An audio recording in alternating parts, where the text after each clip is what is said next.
Good evening. It's Mackenzie Wilson here on an unusual edition of the Alberta Landlord Shoptalk show on a Tuesday evening, not the usual Wednesday. We're doing a little bit of a special kickoff tonight as I get to premiere another partner signing on with the Alberta Landlord community, but more importantly, a preferred partnership out of Central Alberta for property management.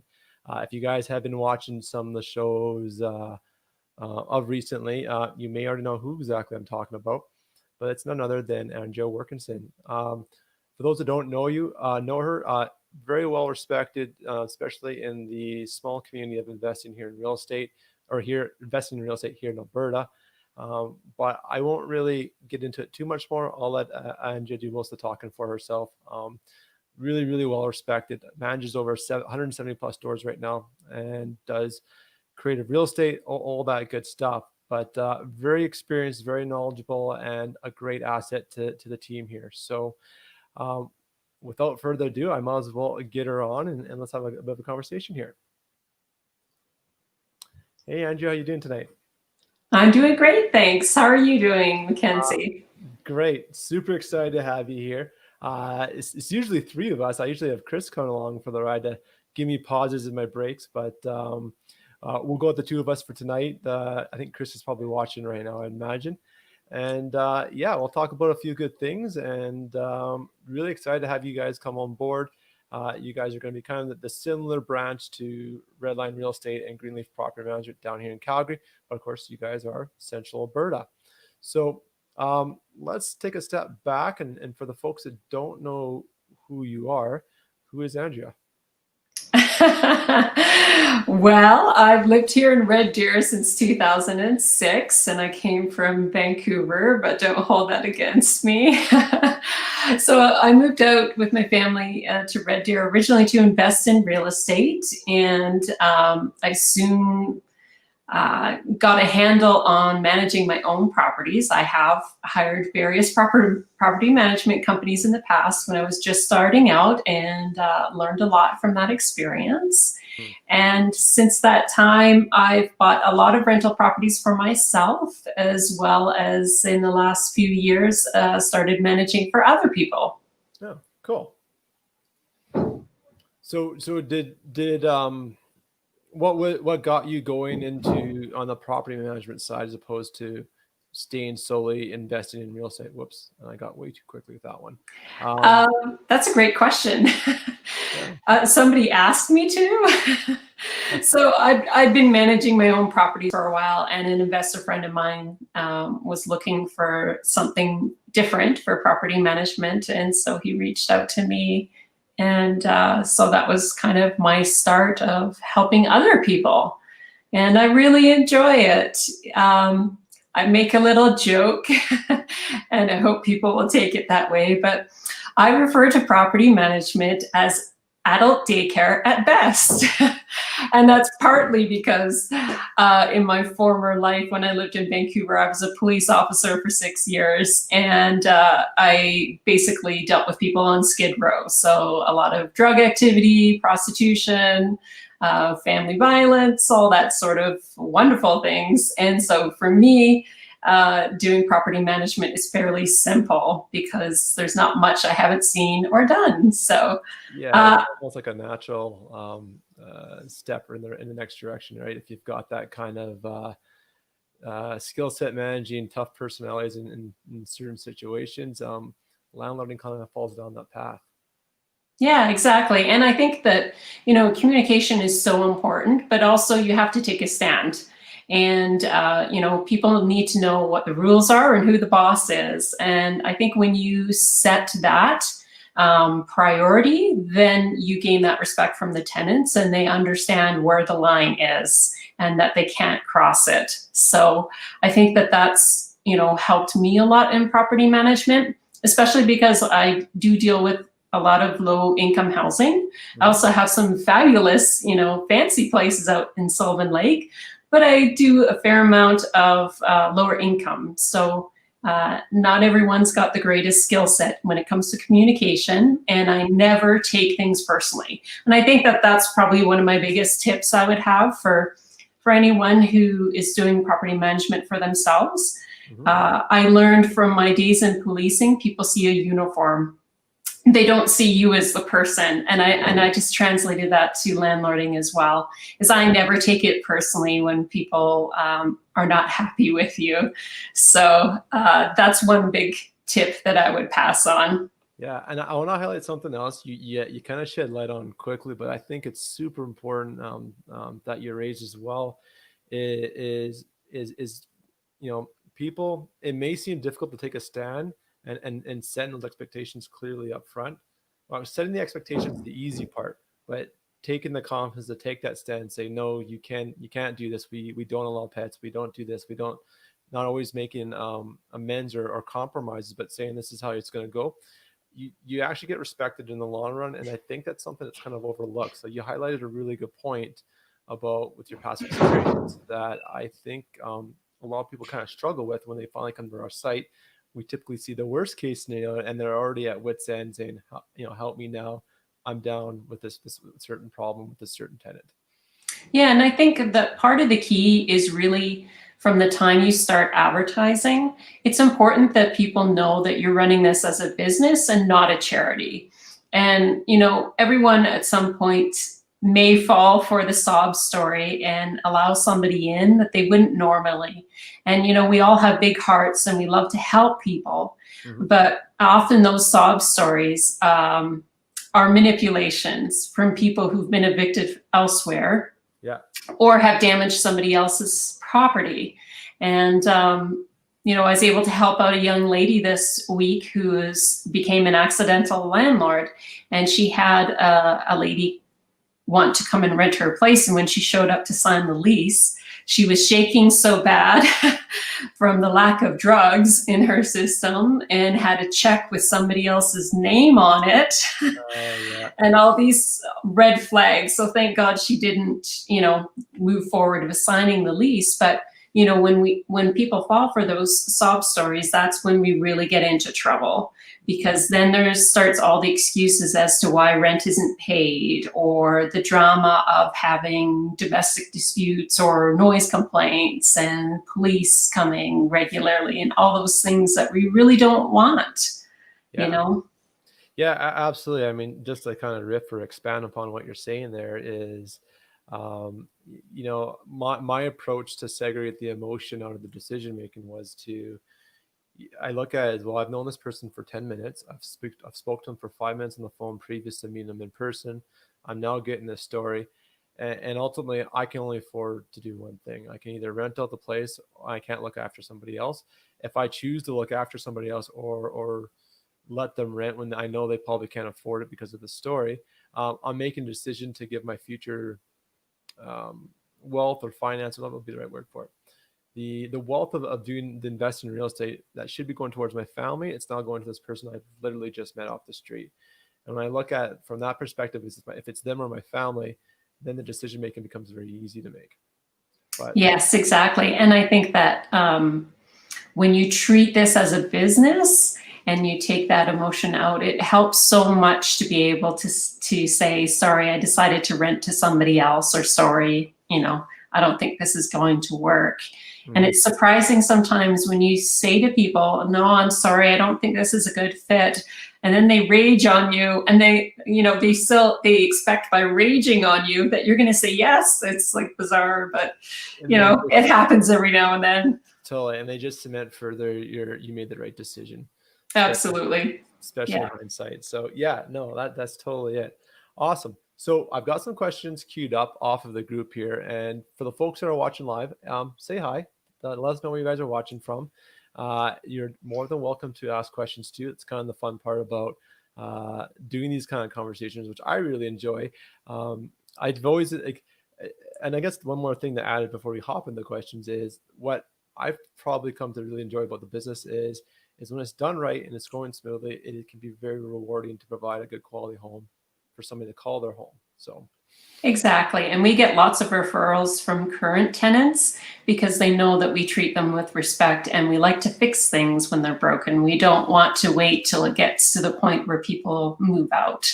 And so that's important too. Yeah, 100%. Awesome. Okay. So I think the first thing that we were kind of talking on backstage here before we hopped on the show, what's happened today? Today's Tuesday, but yesterday, Monday, we had a new restrictions come into place for Alberta. We've seen a little bit of flurry of posts on the Facebook group talking about, does this qualify? Can I still do viewings? Am I allowed to access my property? You were pretty much on top of this. You, Chris, and a few others were looking at this right off the bat, and you posted late last week on this, talking about a what was it called, a ministerial order. Now we're in Order 42, but let's highlight that for the people that aren't super clear from what we've read so far. What does that mean for us being landlords? Yes, so the latest health order, which is the Ministerial Order 42-2020, which if you go to the Service Alberta website and you type in Order 42-2020, it'll bring it up. There's a link there so you can read it for yourself. But essentially, this is a health order. This is not a Residential Tenancies Act or Real Estate Act order. This is a health order. And what it does is it states that real estate is an essential service. And as property management falls under real estate, we are an essential service.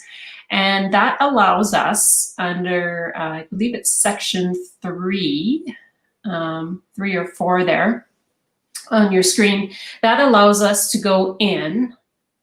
There we go, section 4, E, to perform construction, renovations, repairs, or maintenance, or G, to provide real estate or moving services. So this allows us and gives us the right to enter whether somebody has COVID or not. And I was really surprised when I talked to the lady at Service Alberta, and I said, so if my client has COVID, I can still go in. She said yes. So I was like, okay, now I know. Yeah. So, how we chose to deal with it, because I did have one tenant that was very concerned and did not want to allow us entry to do a showing. And I had 2 people that wanted to come see the place. So the way we handled it is we asked them to turn on all the lights and to leave just before we did our showing. Now, we can't force him to leave, but I suggested he may be more comfortable if he left. And so we were wearing gloves, we had masks on, and I did my viewings one at a time. So one person came in, I asked them not to touch any light switches, door handles, nothing. We did the viewing, they left, the next person then came in and we did the same thing. And then I just simply texted the tenant and I didn't touch any lights, and we just left everything as is. And it's important. This is a business, and when people are moving, we still need to be able to fill those vacancies. And we had another situation this morning, same sort of thing. So we had some scheduled maintenance that we had given 24-hour notice. So it's very important to do a couple of things. One is to post your notice with the time frame that you are coming, because this health order says you have to make an appointment. And so we make an appointment by posting notice on the door, not by email, but on the door that says what time we're coming in.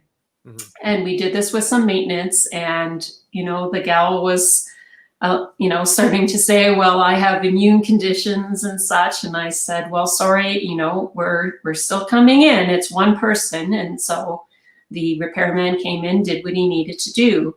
Now, on the other hand, I would also like to say that I did have a tenant who was supposed to be part of that scheduled maintenance, just servicing a furnace and, which is a scheduled maintenance thing. It's not absolutely necessary, but we needed to do it. And he said to me, look, I'm in my 70s. I'm on an oxygen tank. Can you please not come? Because if I get COVID, I'm dead. And I said, absolutely. So I think that, we just need to be reasonable people at the end of the day. We need to make reasonable decisions. Yeah. And so for a young person who's not a high risk person, yes, we can be, put a little bit of pressure on, we're coming in. But for somebody who, we could reschedule that maintenance for the spring, it just made them so thankful that we were willing to work with them. So I think it's, something to be considered on both sides. Yeah, 100%. I mean, you want to keep the lights on, the heat going. We do provide a shelter, an essential need as well, with real estate and provide accommodations for people to live. And I was just kind of thinking as you're describing that first situation, what kind of occurred to me was, well, if someone you're doing viewings for someone to move in that property, does she not have to go do viewings elsewhere and move into another property at some point? Well, in fact, they were buying a house. So, but it's a good point. I mean, those people would then, you would figure, be looking at other places. So in his case, he had bought a house, but Yeah. but yes, it would be logical.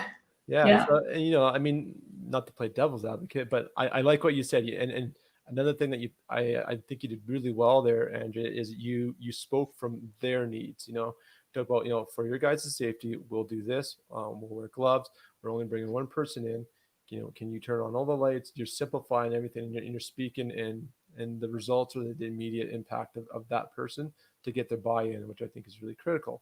If you get a little bit of pushback or objection, but especially if this is like, if they're moving, it's always like, well, how are you doing your current viewings? How are you viewing to buy your new house? Are you going in looking at that property?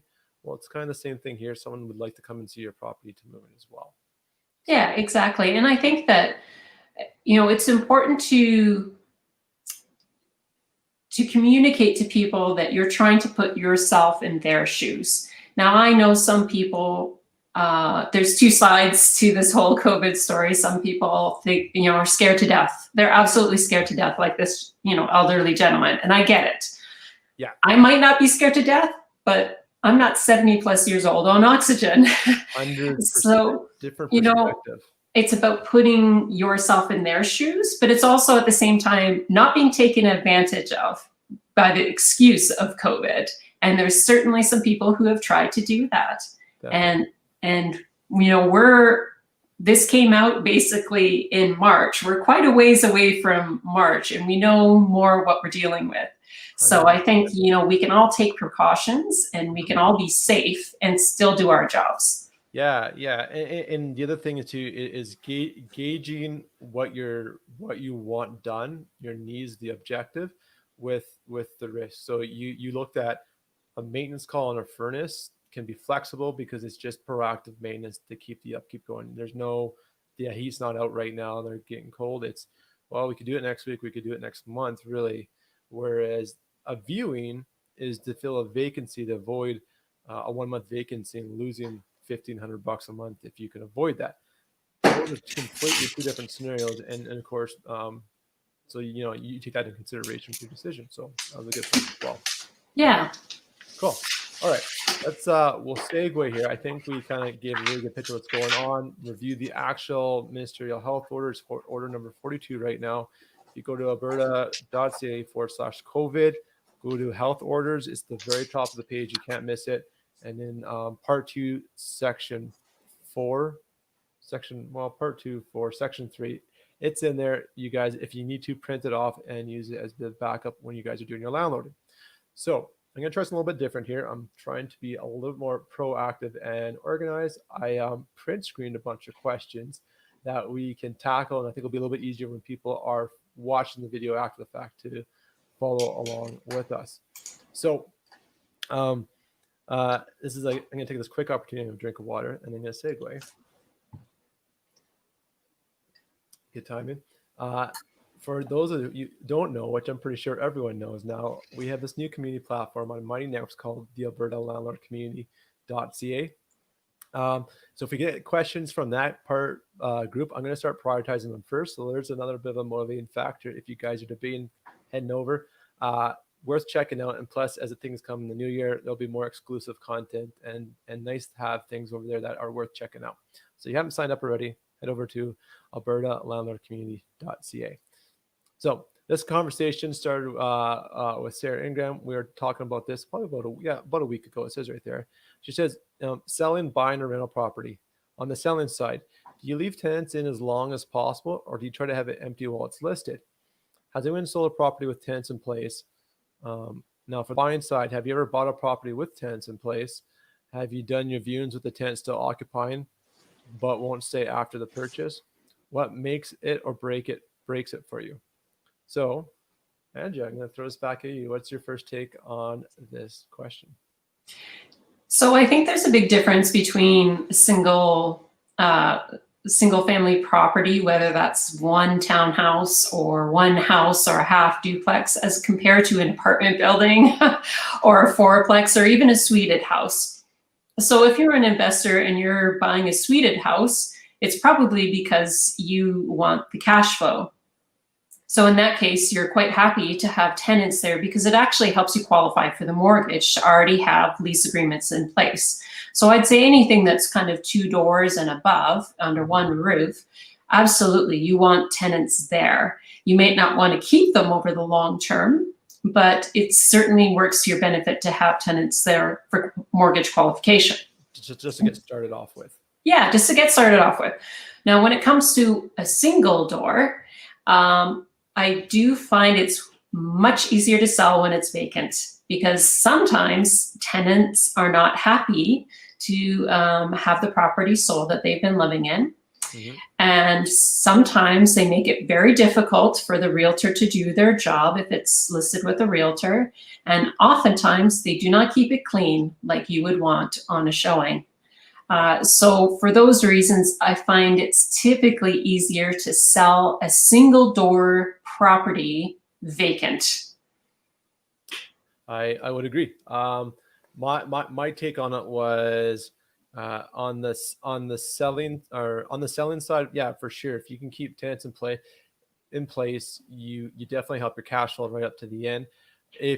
And I guess it depends though who you're selling it to. And again, I think you kind of put the same caveat here. If it's kind of investor targeted, 2 doors or more, suited property, a fourplex, and so on, having tenants in place, you're probably going to be okay with, assuming you've done your homework and you've got the proper paperwork in place and all that good stuff, and your records aren't a mess.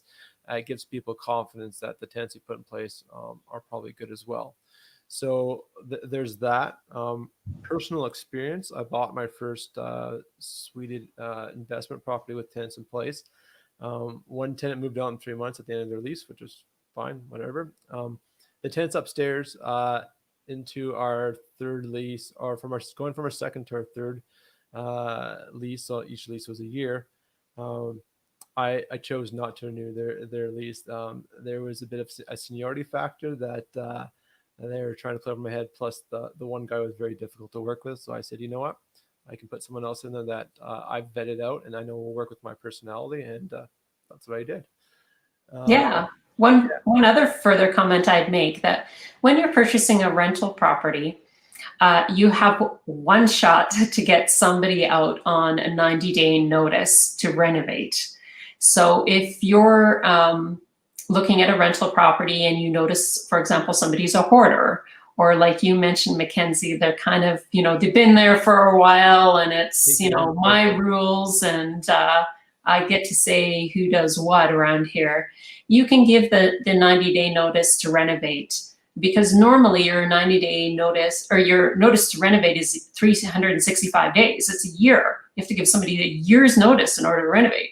On what type of a lease? Are we talking month to month or term? Any lease. Under the Residential Tenancies Act, it says if you are giving somebody notice because you want to renovate, it's 365 days. The one exception is the day you take possession of a new property, you can give somebody 90 days notice. And so if you have somebody in there that you think, that's on a month to month or not on a lease, then you can have your one shot to get them out. If they're on a lease, you have to honor the lease.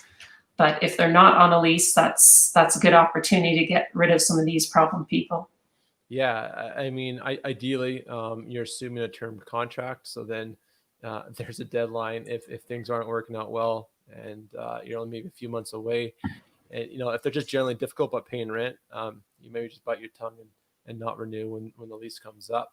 I know another suggestion we talked about too on the show was, if you've got someone month to month, they're difficult for whatever reason, it's been greater than 365 days, so you have an opportunity to raise the rent, is you either want to get them on a term lease or you want them gone, is you raise the month to month.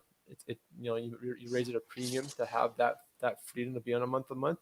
You raise it a substantial amount, and then you either say you have the choice of paying above, that's a much higher rate, call it like a $300 raise, or you can rent at market rates on this term lease.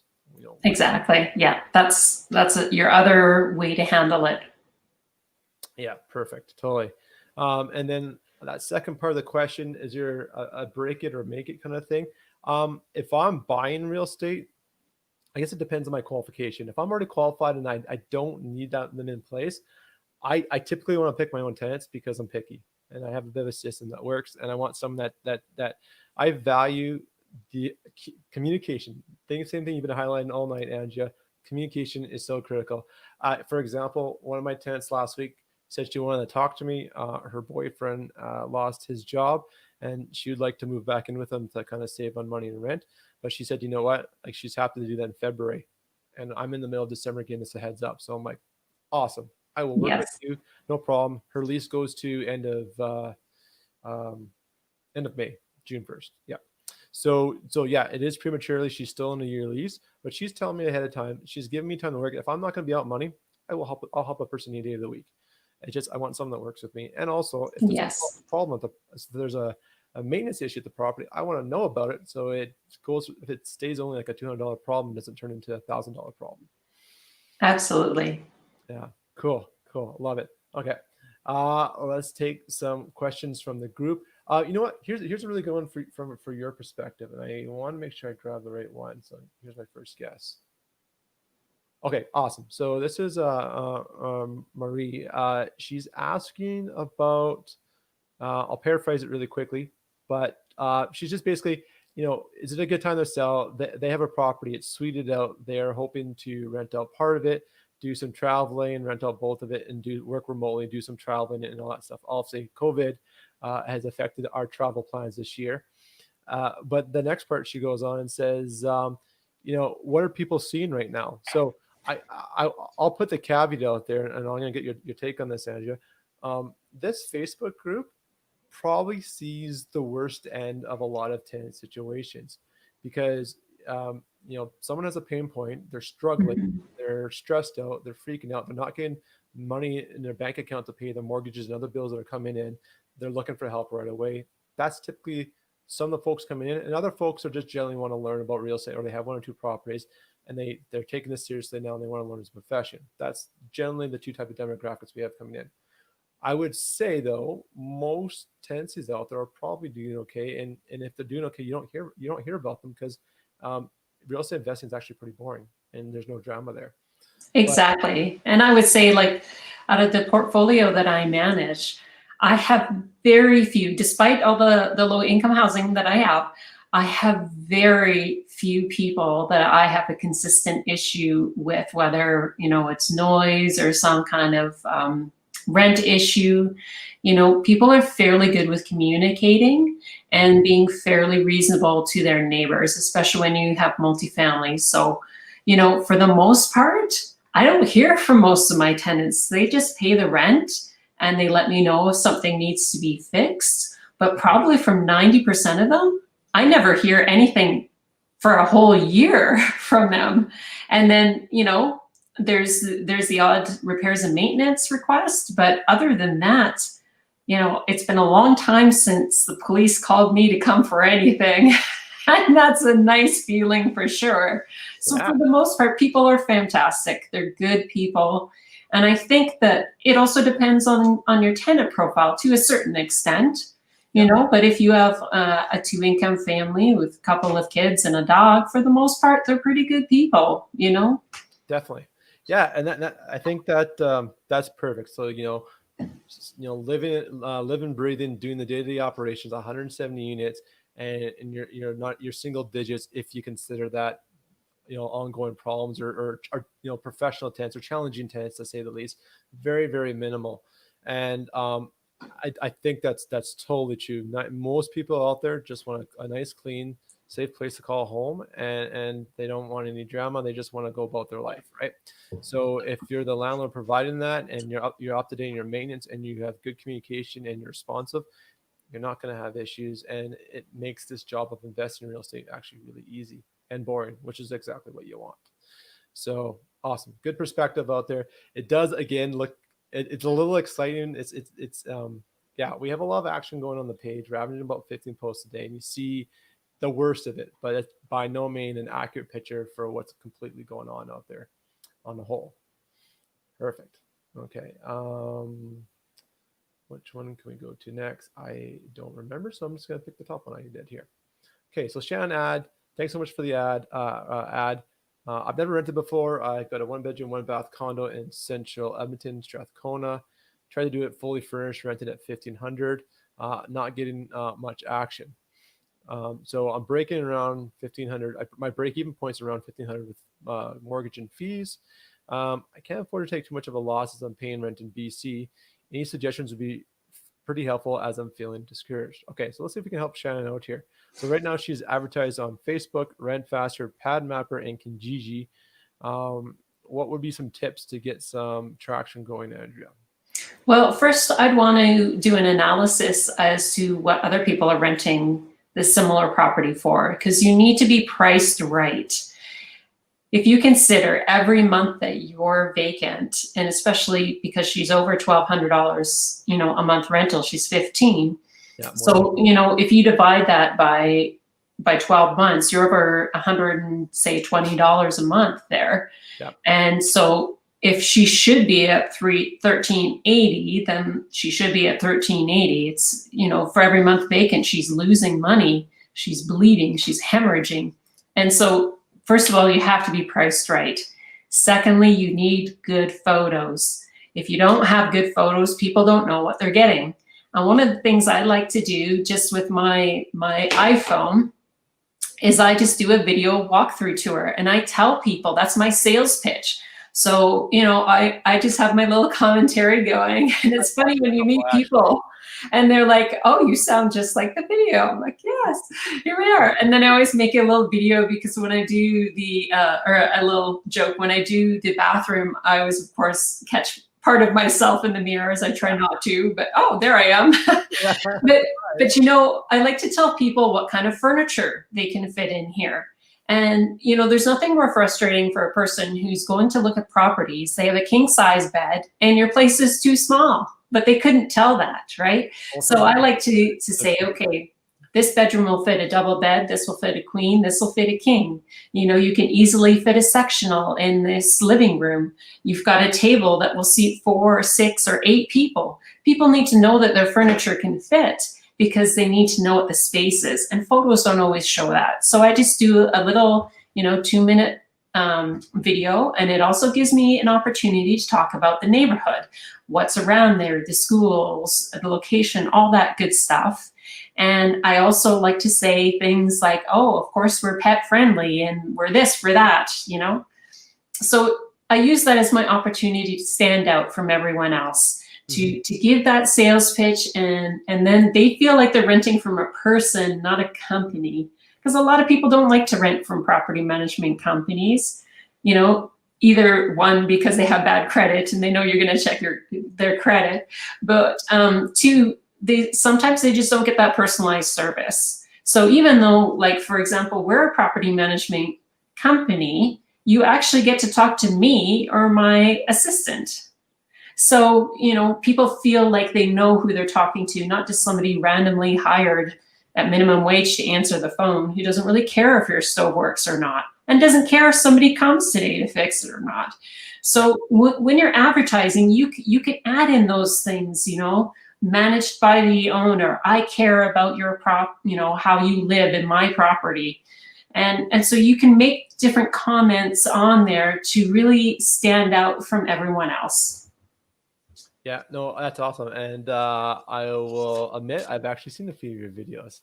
I don't know when I stumbled across it. It was about a year ago, but yeah, because you've got them going back 4 or 5 years now for something. Oh, yes. Yeah. And what I found with the videos, and I find this helpful because to me, time is money. When I do my video tour, then people know whether they're interested or not, because I've just shown it to them. And so it really cut down on the amount of showings that I had, but it gave me quality showings because people already understood what the space was that they're looking at. Awesome. Yeah, and it comes back to clear communication and clear messaging. And I think the biggest problem I see with people not getting responses on their ads is that their ads are not congruent, or there's a disconnect from, like you said, that price is going to be in a certain range. You got to have the right photos, from the messaging, from that conversation on the phone, right down to the viewings, where if they're getting phone calls but no bookings for viewings, there's a disconnect there. If there's getting a bunch of viewings but no application, then your delivery during the viewing, something's off there. Does the pictures actually truly represent what they see in person? It's great to make your ad look amazing, but it really starts with a well-maintained property. If your property is not up to snuff, it doesn't matter how much photoshopping you do, they're going to see the property in person, be like, well, this is a waste of time. What did I even come out here for? And it's going to be a waste of your time as well. So yeah, and one further thing I just add about the ad. I've seen some very beautifully written ads from people who, want to do their best to sell the property. But one of the frustrating things that we find, and maybe many other people do, especially on Facebook Messenger, where people just say, is this available? Is this available? They forget what they've looked at, right? yeah. And so we keep our ads extremely short and to the point, because we find a lot of people don't read. And we know that by the dumb questions they ask us, like, is this pet friendly? It's in the ad. And our ad's only like 10 lines long, but we literally say, whatever the name of the neighborhood is, what type of house. So you, like in Red Deer, we would say Eastview house with garage, 4 bedrooms, 2 bathrooms, pet friendly, fenced yard, rent is, damage deposit is, here's our phone number. That's it, because people don't read. And with the video, they'll see it anyhow. So definitely. And I'll throw another pro tip in here is you can put text on photos. So if there's something that's super important about the property, or as you talk about in your videos, you talk about the amenities in the community, throw that, a dog park 5-minute walk away, bus stop, 30 seconds down the street. Gives them perspective. This meets their needs by bringing other factors in they can't visually see in the photo, but they're looking at the photo. We all look at the photos every time because we're shopping emotionally, and we look for a place to live. Absolutely. Yeah. Cool. Awesome. That was good. Let's carry on. Oh, and I guess the other thing too for Shannon. So she's advertising a bunch of different places. If you are watching Shannon, Rent Board is really popular in Edmonton. Check it out as well. Okay. I'm going to totally butcher his name. I'm going to try here. Sejiner, I hope I'm saying your name correctly here. So he's asking about managing utilities on incoming tenants. He says, will incoming tenants need to know who the current service provider is for utilities, or do they just call the provider of their choice and get it set up? I acquired this property a couple months back and inherit the current tenants. So myself, I don't know which service provider is providing the utilities. So yeah, what's your thoughts here? If they're bringing new tenants in, how do you handle your utilities? Well, it's important to know that a lot of other provinces in Canada don't have a choice when it comes to utility providers. They only have one, which is a government supplier. Yeah. So for example, in BC, you've got BC Hydro. That's your electricity provider. That's all, that's it. So when they come, so sometimes people coming to, from other provinces, they simply don't know that we have a choice. And so really you can choose whichever provider that you want. But if people want to know who the default retailer is, I know enough to be able to tell them that in Red Deer, it's Direct Energy and ENMAX are your default retailers. If you go out to Sylvan Lake, it's not ENMAX, it's EPCOR. So, there is some geographical differences. So it's important to know who those are so that you can assist your clients in being able to get that set up. And one of the tips I love to give tenants is both ENMAX and Direct Energy, you can sign up online. So instead of being on hold for an hour on the first of the month, just go online and fill it out. Yeah, and you can do it ahead of time and for a future date. And the only thing I'd throw into that, so it depends on the property. If it's a single family where there's only one person renting, or it's only one rental unit, all the time, utilities in the tenant's name. I don't want to deal with that. Just one less headache to deal with. Is you want written confirmation from the utility provider that tenant has taken over the utilities on such and such date, and that's requirement before they get keys in possession on move-in inspection. Yeah, so one other pro tip to add to it, and I do this for any of my portfolios, so people that own, more than 5 doors, I typically do this and make sure it's set up, is Direct Energy, NMAX, and EPCOR, they all have landlord programs. So what happens is you give them the address of all the rental properties, and you fill in this landlord form, and when there's a vacancy, or if a tenant disconnects their service and doesn't tell you, it automatically goes back into your name. So you don't have to worry about remembering to set up utilities again. You'll just start receiving a bill. And if the person's still living there and you start receiving the bill, then you know that something's going on. Yeah. So that's really important to know. Another tip that I would give you is if you find out that your tenant is behind on utilities and they have one of those limiter devices on their meter, when they leave, that limiter is still on there. So even if you have a new tenant that hooks up service, that limiter does not come off until you actually make the request for it to come off. What is a limiter? So for example, let's say you don't pay your NMAX bill, your electricity. Yep. They put on this, it's like a big round device that sits right on top of the meter. Because the Alberta government does not allow NMAX to completely shut off your power, but they will put what's called a limiter on. So you can run your fridge and you can run a couple of light bulbs, and that's about it. Oh, I see. So you get power, but you can't do anything else in the house. Yes. So what's really frustrating is if you don't notice, so maybe this should be on your move out checklist. If you're at all suspicious about this, check your gas meter, because gas meters you can sometimes have one on there too if they're behind on their gas. But for both gas and electricity, sometimes it can take up to 3 days to get that limiter off. And if you want it off within 24 hours and the full power restored, it's like a $250 emergency call out fee. It's crazy expensive. Oh, wow. And so then you end up paying it as a landlord so you can get your new tenants on board with full power. Because there's nothing worse than having somebody move in and they can't use a dryer, they can't use an oven, and they're like, well, what's going on? We've set up our utilities. So that's just something to watch for. That's good to know. Every time I log in this Facebook group or I do one of these shows, I'm always learning something new. I had no idea about this stuff, so that's awesome. What I do, all my properties are suited, so I actually keep the utilities in my name, and I manage it on a separate contract outside my lease, because then I'm not restricted by the RTA when I can raise the amount if the tenants are, say, misbehaving or running a Bitcoin server farm or doing something, or using the oven to heat the house when they shouldn't be, and my utilities jump. Mine's a written notice in 30 days, and I'll raise accordingly. So there's another pro tip on how to manage your utilities. But I didn't even think of, I never even heard of a contraption that goes on the meter and allows you to have 2 light bulbs and a fridge going. So good to know. Yes. Yeah. So, okay. Very cool. Yeah.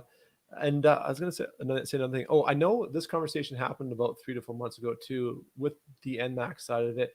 I had this conversation when I first got into investing. I talked to NMAX. I asked about getting notified if this ever got swapped back in my name.